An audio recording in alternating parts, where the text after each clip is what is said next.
안녕하세요. 알기 쉬운 바이오 알바킹입니다. 오늘은 인플라마좀이라는 약간 어렵게 느껴지실 수도 있는데요. 염증을 만드는 그런 기능을 하는 구조물입니다. 세포 안에 있는 구조물에 대해서 배우실 텐데요. 이 인플라마좀을 억제하는 새로운 기전의 비스테로이드 계열의 치료제를 만들고 있는 샤페론. 아직까지는 상장돼서 이제 올라오지 않았고요. 내년에 상장돼서 올라올 예정입니다. 내년에는 커다란 기업이 상장돼서 올라오는 것이 아니라 건실하면서도 장래가 촉망되는 그런 이제 업체들이 많이 올라오는데요. 그 중에 하나가 샤페론입니다. 그 프로덕만큼이나 성장성을 가지고 있고요. 그 다음에 최근에 임상 이상 들어가 있는 상태이기 때문에 아마 개발하는 속도도 비슷하지 않을까. 그래서 향후에 상당히 관심을 가져도 좋을 만한 업체다. 그래서 여러분께 소개를 드립니다.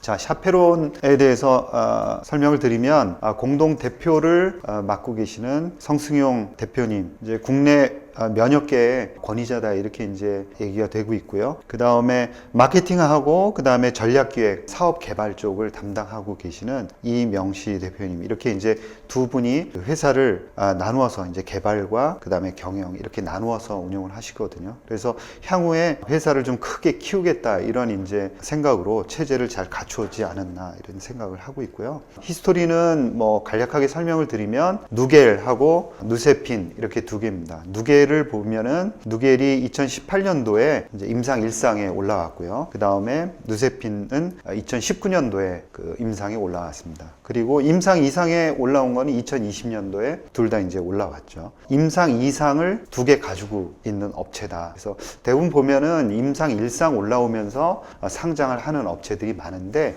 이 업체는 어느 정도 성과를 가지고 올라오는 이제 상장하는 업체다. 이렇게 이제 보시면 될 것 같고요. 파이프라인을 한번 보시면은 플랫폼 기술이 두 개입니다. HY209, 그 다음에 나노바디. 그런데 나노바디는 좀 연구가 아직까지 이제 많이 진행되지는 않은 상황이에요. 그래서 오늘 말씀드리는 거는 HY209, 좀 전에 말씀드린 것처럼 아토피 피부염을 대상으로 하는 임상 2상이 진행되고 있는 그런 기전이고요. 그 다음에 두 번째는 누세핀, 이거는 그 폐혈증과 같은 코로나19를 대상으로 하고 있습니다. 지금 임상 2상에 들어가 있으니까 한번 기대해 볼 만하지 않을까 이렇게 생각을 하고 있습니다.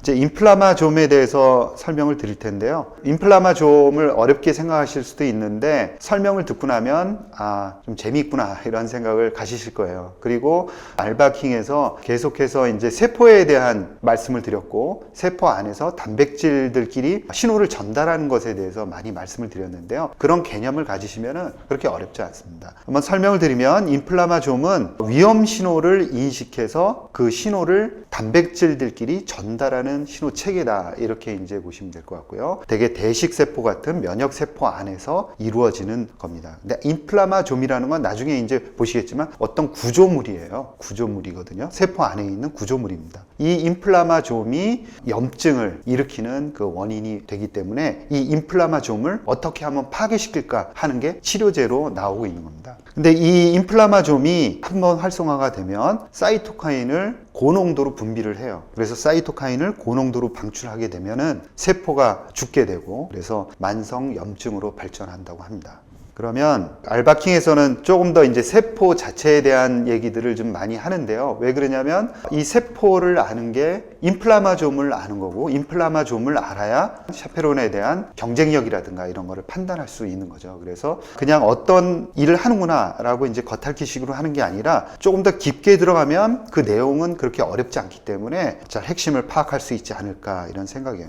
여기 그림에 보시면은 신호 전달 물질이라고 되어 있는데 이렇게 상상하시면 됩니다. 세포 안에 위험한 일이 벌어졌다. 그러니 대식세포 너 위험한 물질에 대해서 어떻게 대응을 세워라 라는 신호가 온 거죠. 그러니까 우리 집을 보시면은 집에 우체통이 있지 않습니까? 그럼 그 우체통에 편지가 오잖아요. 그럼 그 편지를 꺼내서 보듯이 그 신호 전달 물질을 수용체가 받아들이는 겁니다. 이 수용체라는 물질, 그 단백질에 대해서 꼭 기억을 한번 해두시면 좋겠습니다.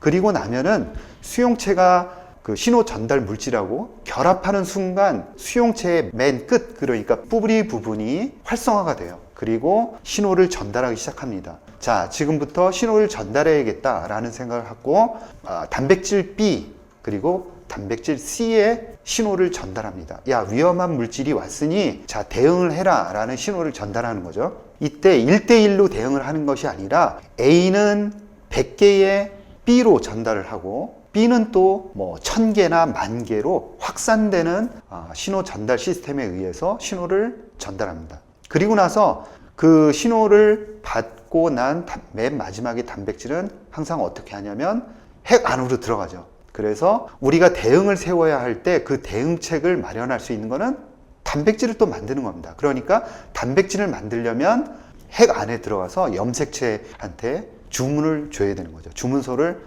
건네주게 됩니다. 그래서 이 다음 페이지에 좀 어려운 그림이 나올 텐데 똑같습니다. 이런 체제입니다. 그러니까 위험 신호 전달이 수용체를 통해서 들어오면 그 신호를 단백질들끼리 전달해서 결국은 핵 안에 들어가서 필요한 단백질을 만들어라 라는 사인을 주는 거죠. 그리고 나면 유전자가 단백질을 만들도록 복제를 하는 거죠. 복제를 해서 리보솜에서 단백질을 만듭니다. 자, 그러면 지금까지 말씀드린 내용을 갖고 한번 인플라마좀이 어떻게 사이토카인을 만드는지 한번 보시겠어요. 자, 이 그림인데요. 다소 복잡해 보일 수 있지만 그리신 분이 세포를 동그랗게 그리지 않고 좀 편하게 그리시려고 네모 반듯하게 그렸어요. 그렇지만 자세히 보면 인지질 이중층으로 되어 있습니다. 기름막 두 겹으로 이렇게 빙 둘러서 쌓여 있는 거죠. 세포입니다. 그러면 첫 번째로 우리는 항상 세포를 보면 어디를 봐야 되느냐? 수용체를 찾아야 되겠죠. 수용체를 찾아봅시다. 그러면 항상 어디다 그리겠습니까? 맨 위쪽에 그리겠죠. 맨 위쪽에 1번 하고 맨 왼쪽에 나란히 수용체 3개가 있습니다. 보이십니까? 그리고 바로 그 오른쪽에 GPCR, 그러니까 G 프로틴 컨주게이트 리셉터라는 R이 붙어요. 수용체는 영어로 리셉터입니다. 그래서 막에 알자가 붙어 있으면 대부분 수용체구나 이렇게 아시면 될 것 같습니다. 자, 그러면 수용체에서 위험 전달 물질을 받았습니다. 이 댐프라든가 팸프 같은 것들이 위험 물질이에요. 그래서 수용체로 두 군데로 받는 거죠. 자, 받았습니다. 그러면 어떻게 할까요? 신호를 이제부터 전달합니다. 그런데 전달하는 방식이 이 인플라마좀의 경우에는 두 가지입니다. 하나는 바로 밑으로 이렇게 바로 떨어지는 거, 검은 화살표로 떨어지는 경우가 있고요. 자, 2번에서 3번으로 갑니다.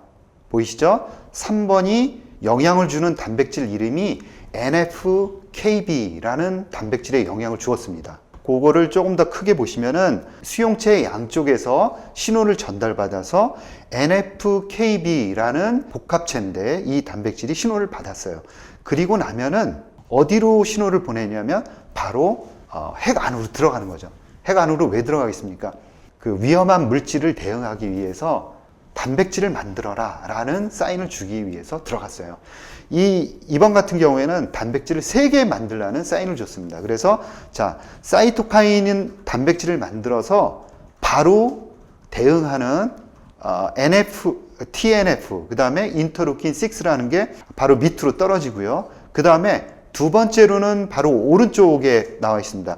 PRO, 프로 인터루킨 1 베타, 그 다음에 18 이렇게 두 개를 나눴어요. 프로라는 거는 아직까지 전구체라 완전체가 안 된 경우입니다. 한 가지 과정을 더 처리해 줘야지만 일을 할 수 있는 거죠. 이 부분이 되게 중요한데요. 자, 우선 이 부분을 미결로 놔두고 또 한 가지는 NLRP3라는 게 있습니다. 이 NLRP3가 맨 위쪽으로 갑니다. 맨 위쪽으로 가서 드디어 오늘 제목인 인플라마좀을 만나러 갑니다. 이 동그란 그 녹색 원 안에 보시면은 인플라마좀이 바람개비 같은 게 보이실 거예요. 이게 바로 인플라마좀입니다. 그리고 오른쪽 위에 보시면 그림을 보시면 멋지게 생긴 장난감처럼 생긴 쌓아놓은 탑 같은 게 보이죠. 구조물이. 이게 바로 인플라마좀입니다. 인플라마좀도 종류가 여러 가지라 그래요. 그런데 이것과 같은 경우에는 NLRP3라는 인플라마좀입니다. 이 인플라마좀이 어떻게 기능하는지 그 바로 오른쪽에 보시면 그 유전자에서 만들어낸 NLRP3라는 것하고 그 다음에 그 바로 밑에 보시면 프로 캐스페이지 1이라는 거 보이시죠? 그 다음에 오른쪽에 ASP 이 세 개가 인플라마좀의 구조물 속으로 돌진해서 들어갑니다. 들어가고 나면은 뭐가 나오냐면 위쪽으로 캐스페이지라는 게 탁 튀겨서 올라와요. 그러면 캐스페이지가 뭐냐면 페이지 그러면 자른다라는 의미입니다. 이게 칼날처럼 생겨서 밑으로 오는 거죠. 밑으로 와서 아까 그 유전자에서 만들어낸 일종의 단백질 중에 하나인 프로인터루킨 1 베타 그 다음에 18 이 두 가지의 전구체의 꼬리를 잘라주게 돼요. 그럼 꼬리를 잘라주게 되면 완결체로 됩니다. 드디어 염증을 일으킬 수 있는 완전체로 변한 거죠. 그리고 나면은 세포 바깥으로 나가서 아토피 피부염을 만들게 되는 겁니다. 자, 지금까지는 우리 피부에서 일어나고 있는 기작에 대해서 여러분께 설명을 드렸고, 그러면 우리는 약을 만들기 위해서 어떻게 하고 있느냐라는 거는 대부분 인플라마좀이라는 커다란 구조물을 폭파시키는 기전으로 약을 만들고 있어요. 여기 너드테라라는 회사가 인플라마좀을 폭파시키면서 인터루킨 1 베타하고 인터루킨 18을 생기지 않도록 그렇게 만드는 그 그림이 하나 나와 있는데요. 그 다음 페이지에 보시면은 인플라마좀을 개발하고 있는 여러 회사들이 있습니다. IFM, 인플라좀, 너드테라, 그 다음에 제큐어, 그 다음에 얀센과 또 샤프론 이렇게 있죠. 근데 기전을 한번 보시겠습니다. 그러면 기전은 NLRP3 아까 그 탑처럼 생긴 구조물을 폭파시키는 쪽으로 다 기전이 되어 있어요. IFM도 보시면은 NLRP3 억제제 그렇죠? 그 밑에도 NLRP3 억제제 4개가 NLRP3 억제제고 얀센만 P2X7이라는 그 다음에 샤프론을 한번 보시겠습니다. 샤프론은 어떻게 하냐면 세포의 맨 위에 있는 검은색으로 제가 표시해 놓고 알파 이렇게 써놨습니다. 거기에 보시면은 GPCR19라는 그런 수용체에 동그랗게 생긴 약물이 이제 앉아 있는 걸 보실 수 있어요. 이게 바로 샤프론이 만든 치료제입니다. 그러니까 이 위에 기량제처럼 GPCR19의 그 수용체를 먼저 막아서 그 다음에 염증 신호 물질이 오는 것을 받아들이지 못하도록 미리 막아버리는 거죠. 막게 되면은 그 밑에 있는 기전 3번이 전혀 통할 수 없게 되고요. 3번으로 신호 전달 물질이 갈 수 없게 됩니다. 그 다음에 또 한 가지는 그 오른쪽에 있는 수용체도 막아버려요. 이 수용체는 그 칼슘이 위로 세포 바깥으로 나가고 칼슘을 또 빨아들이는 그 통로입니다. 왜 칼슘이 필요하냐면 칼슘이 아까 보신 대로 NLRP3가 인플라마좀으로 돌진에 들어갈 때 칼슘이 필요한 거죠. 그래서 GPCR을 수용체를 막아버리면은 2번과 3번이 전혀 작동을 하지 않도록 이렇게 됩니다. 그래서 윗단을 전체 다 막아버림으로 해서 인플라마좀이 기능하지 못하도록 이렇게 하는 거고요. 얀센은 P2X7 이것도 리셉터인데요. 요 한 개를 막는 기전입니다.